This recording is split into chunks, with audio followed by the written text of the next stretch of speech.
Hello everyone and welcome to my channel RN এডুকেশনে। আমরা already এর আগের ভিডিওতে যেটা দেখেছিলে যে আমরা অলরেডি ম্যাল অ্যাডজাস্টমেন্ট সম্পর্কে কিছুটা কনসেপ্ট বা তার ধারণা সম্পর্কে আলোচনা করেছিলাম। ম্যাল অ্যাডজাস্টমেন্ট বা অপসঙ্গতি কি কারণ বা তার ধারণাটা কি বা কাকে বলে এই সম্পর্কে আমরা কিছু হলে আমরা জেনেছি যে এর মানে কেন বা ম্যাল অ্যাডজাস্টমেন্ট কাকে বলে বা অপসঙ্গতি কাকে বলে। তোমরা যারা পিজিতে আছো অর্থাৎ যারা পোস্ট গ্রাজুয়েশন করছো কিংবা যারা বিএড করছো এমএড করছো তাদের ক্ষেত্রে কিন্তু দেখবে তোমাদের সিলেবাসে ম্যাল অ্যাডজাস্টমেন্ট বা অপসঙ্গতির একটা ভাস্ট সিলেবাস আছে। এছাড়া যারা তোমরা নেট সেট দিচ্ছ তাদেরও কিন্তু তোমাদের দেখবে ম্যাল অ্যাডজাস্টমেন্টের একটা পেপার আছে। তো আমরা মোটামুটি এইটা দিয়ে শুরু করছি, মানে আমার আগের ভিডিওতে তোমরা দেখেছো যে ম্যাল অ্যাডজাস্টমেন্টের ধারণা সম্পর্কে আমরা আলোচনা করেছি যে ম্যাল অ্যাডজাস্টমেন্ট কাকে বলছে অর্থাৎ অপসঙ্গতি কাকে বলছে এবং অপসঙ্গতির ধারণাটা কি, অর্থাৎ কি কি ক্ষেত্রে বা কোন কোন ক্ষেত্রে আমরা অপসঙ্গতি বলতে আমরা শিক্ষার্থী বা ব্যক্তি বিশেষে কি কি লক্ষণ আমরা দেখব সেইটা সম্পর্কে আমরা কিছুটা ধারণা অর্জন করেছিলাম, অর্থাৎ এর কনসেপ্ট অফ ম্যাল অ্যাডজাস্টমেন্ট সম্পর্কে আমরা জেনেছিলাম। আজকে আমরা আলোচনা করব অপসঙ্গতি বা এই ম্যাল অ্যাডজাস্টমেন্টের সিমটমস কি কি, অর্থাৎ এর লক্ষণগুলো কি কি, কোন কোন বিষয় বা কোন কোন লক্ষণগুলো দেখলে আমরা কোনো শিক্ষার্থী বা কিংবা শিশু কিংবা কোনো ব্যক্তি বিশেষে তার অপসঙ্গতি কি কি লক্ষণগুলো দেখা যাচ্ছে সেই সম্পর্কে আমরা জানতে পারি, অর্থাৎ আমরা এখানে তার লক্ষণগুলো সম্পর্কে আমরা জানবো।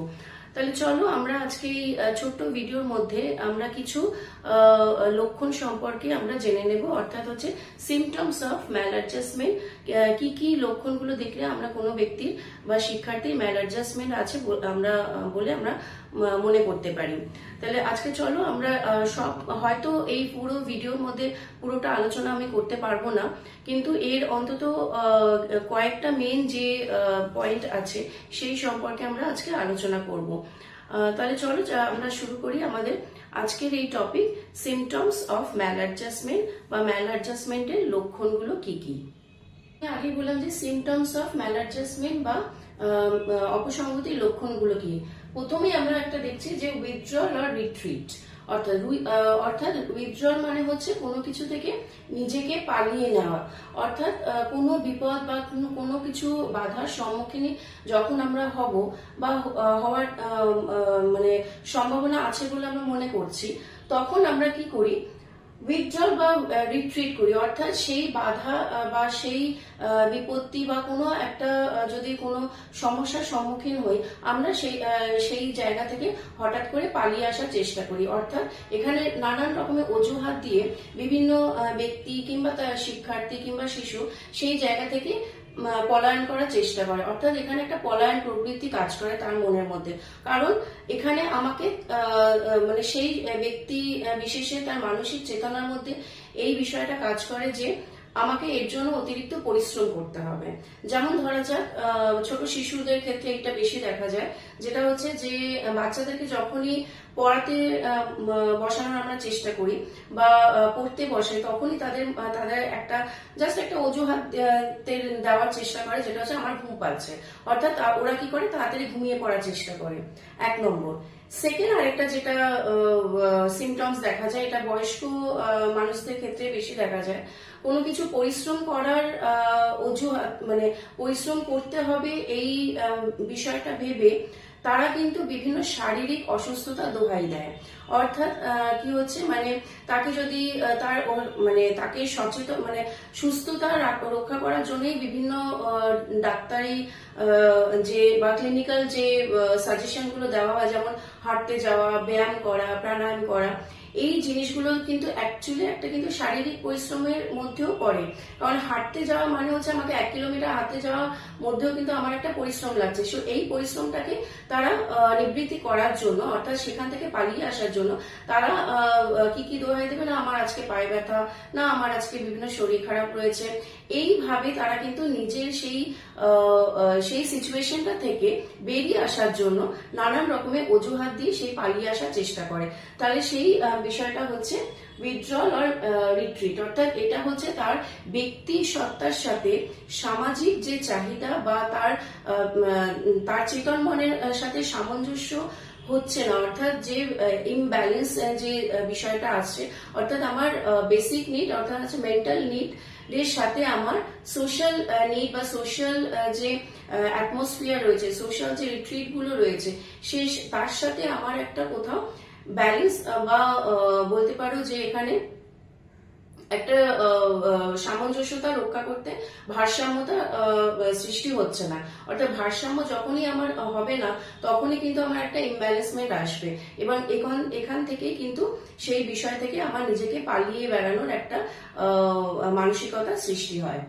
নেক্সট হচ্ছে এক্সট্রিম ইন্ট্রোভার্সন। এক্সট্রিম ইন্ট্রোভার্সন, এটা আমরা জানি যে ইন্ট্রোভার্ট কথাটা মানে হচ্ছে নিজেকে সবকিছুতে গুটিয়ে রাখা, অর্থাৎ আমি কোনো বিষয় ব্যর্থ হলাম, অর্থাৎ আমার নিজের ব্যর্থতা, নিজের হতাশা, ডিপ্রেশন, স্ট্রেস, অ্যাংজাইটি, এই সমস্ত কিছু আমি নিজের মধ্যেই বলতে পারো আমি নিজের মধ্যে ইনকালকেট করে রাখতে চাইছি, অর্থাৎ আমি এটা কাউকে প্রকাশ করতে দিচ্ছি না, বা আমি নিজের মধ্যেই যেটা রাখতে চাইছি, মানে আমি কাউকে জানাতে চাই না যে আমার নিজের মধ্যে কোনো ডিপ্রেশন আছে, কোনো স্ট্রেস আছে, কোনো অ্যাংজাইটি আছে, কোনো কিছু প্রতি আমার ফোবিয়া আছে। এই সমস্ত বিষয়কে আমি আমার নিজের মধ্যে রেখে দিতে চাইছি, যাতে করে না অথচ আমি এমন দেখাচ্ছি আমার মধ্যে কোনো স্ট্রেস নেই, আমার মধ্যে কোনো ডিপ্রেশন নেই। তাহলে এটা হচ্ছে এক্সট্রিম ইন্ট্রোভার্সন, এবং যার ফলে দেখবে বিভিন্ন ক্ষেত্রে এই ধরনের যে ব্যক্তি বিশেষকে আমরা দেখি, তারা কিন্তু নিজেদেরকে একটু আলাদা করে রাখে। হয়তো অনেক সময় দেখা যায় বিভিন্ন সামাজিক ক্ষেত্রে বিভিন্ন লোকের কাছ থেকে বা কোনো ভিড়ের থেকে তারা কিন্তু দূরে থাকে। তার মানে কিন্তু আমরা সবসময় এটাকে ইন জেনারেলাইজ করতে পারি না যে সে ম্যালাডজাস্টমেন্টের পুরোপুরি শিকার। তাকে আমাকে কি করতে হবে না, একটা মূল স্রোতে ফিরিয়ে আনার চেষ্টা করতে হবে, যাতে তার মধ্যে যে এই ইন্ট্রোভার্সনের ব্যাপারটা যাতে এক্সট্রিম পর্যায়ে না চলে যায়, সেটা আমাকে খেয়াল রাখতে হবে। যদি আমি গাইড হিসেবে তাকে দেখি, অ্যাজ আ কাউন্সিলর হিসেবে তাকে যদি আমি দেখি, ইন্ট্রোভার্সন মানে এই নয় যে আমি সবসময় যে আমি ডিপ্রেশন আছি বা হতাশায় আছি, কিন্তু এক্সট্রিম ইন্ট্রোভার্সনটা সেটাই প্রকাশ পায় যাতে করে আমার মধ্যে যে অ্যাংজাইটিটা আছে, আমার মধ্যে যে ডিপ্রেশনটা আছে, সেটা যদি আমি বাইরের কেউ না আমার বুঝতে পারে। কারণ বুঝতে পারলে তারা আমাকে 4টে কোয়েশ্চেন জিজ্ঞেস করবে, এবং সেই জায়গা দিয়ে আমি যদি সেই কোয়েশ্চেনের প্রপার আনসার না দিতে পারি, তাহলে কি হবে, তাহলে কোথাও সেই জায়গায় দাঁড়িয়ে সেই মানুষটির মধ্যে চিন্তার ব্যাপারটা আরো বেড়ে যায়, তার ব্যর্থতার লেভেলটা আরো বেড়ে যায়। অর্থাৎ সে যখন প্রকাশ করতে পারে না, তার নিজের এক্সপ্রেশন ক্ষমতা যখন কম থাকে, তখন তার কনফিডেন্স লেভেলটাও কম থাকে। তখন সে মনে করে হয়তো আমাকে সবাই ক্রিটিসাইজ করছে, আমি সবার কাছে সমালোচিত হব। আমি যদি আমার নিজের ব্যর্থতার কথা, নিজের অ্যাংজাইটির কথা, নিজের প্রবলেমসের কথা যদি আমি সোশ্যালাইজ করি বা পাবলিকলি করি, তাতে আমাকে 4টে মানুষ 4 রকমের কথা বলবে, সেই যে নেগেটিভ যে এফেক্টটা, সেইটা আমি নিতে পারবো না। তার জন্য এই ধরনের মানুষরা নিজেদেরকে গুটিয়ে রাখতে চায় ভিড়ের মধ্যে থেকে। কিন্তু as a councillor, as a guide হিসেবে বা একজন শিক্ষক হিসেবে, কিংবা পরিবারের যারা মেম্বার আছে, যারা পরিবারের সদস্য, তাদেরকে কিন্তু এই বিষয়গুলো বুঝতে হবে যে কেন সেই মানুষটি এতটা ইন্ট্রোভার্ট। ইন্ট্রোভার্ট থাকা বা এক্সট্রিম ইন্ট্রোভার্ট, দুটোর মধ্যে কিন্তু পার্থক্য আছে। বহু মানুষই আছে introvert but they are intellectual, কারণ তারা হয়তো কম কথা বলে, তারা হয়তো কম লোকের সাথে সোশ্যালাইজ হয়, তারা ভিড়টা পছন্দ করে না, ভিড় থেকে নিজেদেরকে দূরে রাখে। কিন্তু তার মানে এই নয় যে সবসময় তারা অ্যাংজাইটিতে ভুগছে। কিন্তু যারা এক্সট্রিম অ্যাংজাইটি, তখন কিন্তু সেটা একটা ডিসঅর্ডারে চলে যায় বা ডিসঅর্ডারের লেভেল আছে। এটা আমরা যখন আরো ইন ডিটেলস এটা করবো, DSM-4 এর বিভিন্ন ভাগ আছে, সেখানে আমরা দেখব এই ডিসঅর্ডারটা কোন লেভেলে চলে যায়। তো সেই ক্ষেত্রে কিন্তু এই এক্সট্রিম ইন্ট্রোভার্সনটা কাজ করে। নেক্সট হচ্ছে ডে ড্রিমিং, অর্থাৎ হচ্ছে দিবা স্বপ্ন। আমরা বলি না যে মানে দিনের বেলা আমরা চোখ খুলে যে স্বপ্নগুলো দেখি, যেটা মানে হচ্ছে বাস্তবে, অর্থাৎ বাস্তব পরিস্থিতি অনুযায়ী, বাস্তব চাহিদা অনুযায়ী সামাজিক চাহিদা অনুযায়ী আমার নিজের মানসপটে বা আমার নিজের মেন্টাল এবিলিটির মধ্যে কোথাও একটা ইমব্যালেন্স হচ্ছে, অর্থাৎ ভারসাম্য এখানে থাকছে না। মানে যে জিনিসটা অবাস্তব, যেটাকে বাস্তবে রূপ দেওয়া সম্ভব নয়, বা যেটা একটা কাল্পনিক সত্য বলে আমি নিজের মধ্যে নিজের কল্পনা বা নিজের কনসেপ্টের মধ্যে আমি ধরে নিয়েছি, সেইটাকে যদি আমি বাস্তবায়িত করতে যাই, সেখানেই হচ্ছে ডে ড্রিমিং এর প্রবলেম। অর্থাৎ এটাও কিন্তু একটা ম্যাল অ্যাডজাস্টমেন্টের একটা সিমটমস। অর্থাৎ যে জিনিসটা বাস্তব নয়, সেটাকে আমি বাস্তব করার চেষ্টা করার জন্য আমি বিভিন্ন অসামাজিক কিছু কাজ এমন করলাম, হয়তো কাউকে মিথ্যা কথা বলা, কারোর প্রতি আঘাত করা, কাউকে নেগেটিভ কোনো কিছু বলা, কিংবা সামাজিক অপসঙ্গতিমূলক যে যে কৌশলগুলো আছে সেইগুলোকে অ্যাপ্লাই করে কাউকে আঘাত করা, কিংবা তাকে মিথ্যাচারে জড়িয়ে দেওয়া। এই ধরনের যে ডে ড্রিমিং, অর্থাৎ যে দিবা স্বপ্নের মধ্যে আমরা বিভিন্ন মানসিক পটে যে ধরনের কাজগুলো হয়, অর্থাৎ এখানে আমি একটা এক্সাম্পল যদি আমি দিই, দিবা স্বপ্নের মাধ্যমে কিছু কিছু অলিক কল্পনা করা, মানে হচ্ছে যেটা বাস্তবে সম্ভব না। আমি যদি আজকে মনে করি যে আমি বিদেশের কোনো কোথাও আমি বসে আছি, আমি নিজের রাজ্য থেকে আমি রাজ্যটাকে আমি কোনো বিদেশের সাথে তুলনা করছি, এবং এরকম ভাবে আমি কিছু মিথ্যাচার আমি লোককে বলে বেড়ালাম যে আমি অমুক জায়গায় এখন আছি, অমুক জায়গায় এই করছি।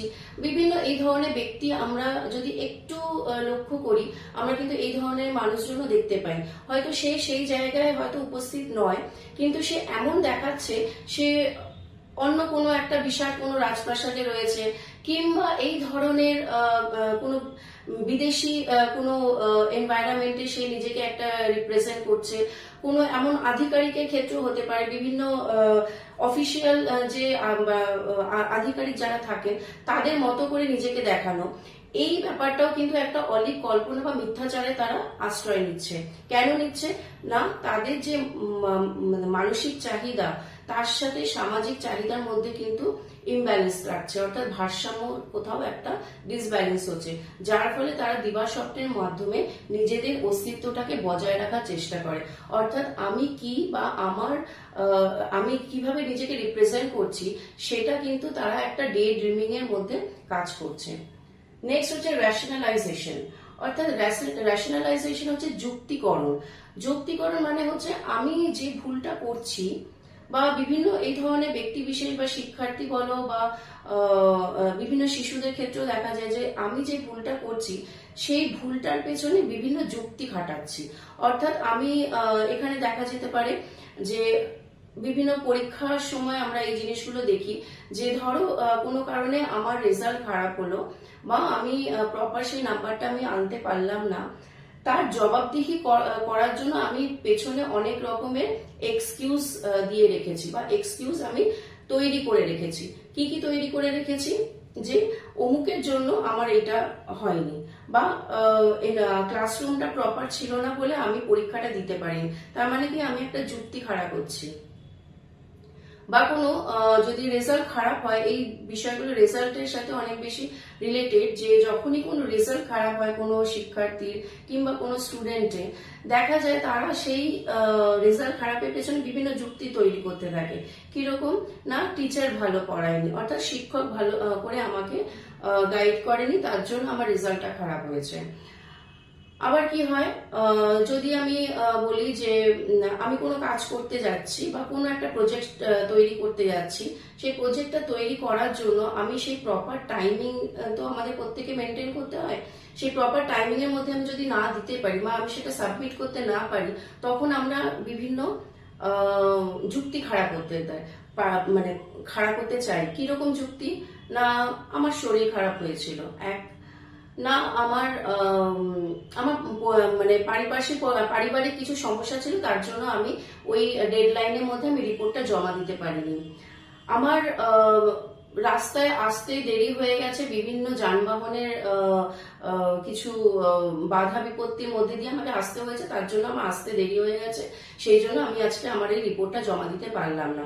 তার মানে কি, আমি প্রত্যেকটা কাজের মধ্যে আমি যাতে নিজে সেফ থাকতে পারি, আমি যাতে নিজেকে সেফ সাইডে রাখতে পারি, যাতে উল্টো দিকের মানুষটা আমাকে কোনো রকম ক্রস কোয়েশ্চেন না করে, তার জন্য আমি ব্যাকআপে কিছু রেশনালাইজেশন করে নিজের যুক্তিগুলোকে তৈরি করে রাখলাম।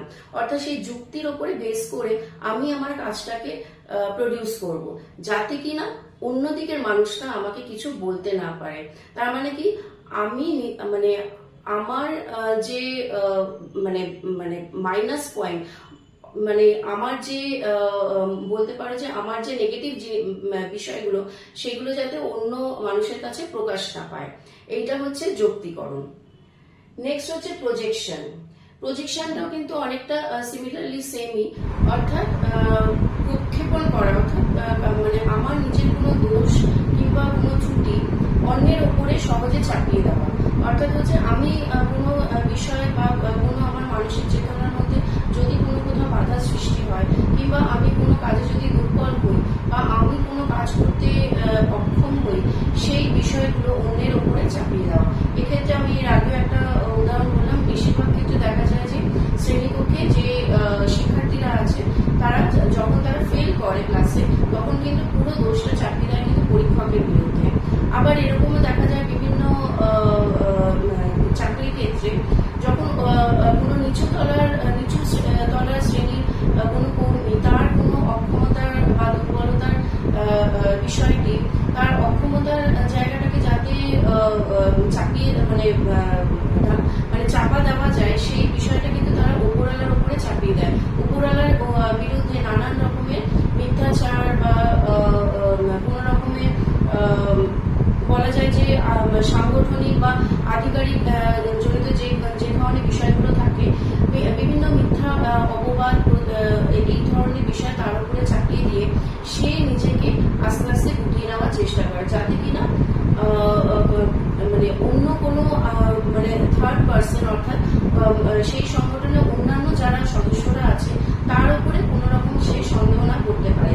অর্থাৎ এটাও কিন্তু একটা অপসংগতির একটি লক্ষণ। বিভিন্ন ব্যক্তি আচরণে আমরা বিভিন্ন ব্যক্তি বৈষম্য আমরা দেখতে পাই, যেটা কিনা অপসংগতির মাধ্যমে এগুলো প্রকাশ পায়।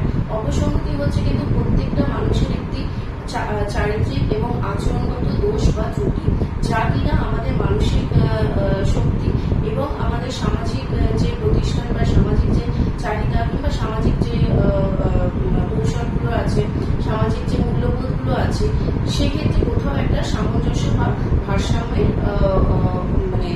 ত্রুটি ঘটায়, যার ফলে কিন্তু অপসংগতির বিষয়গুলো একটি মানুষের আচরণের ক্ষেত্রে অনেক বেশি প্রভাব বিস্তার করে। আরেকটা বিষয় আমি এখানে বলে রাখবো, যে সাবলিমেশন।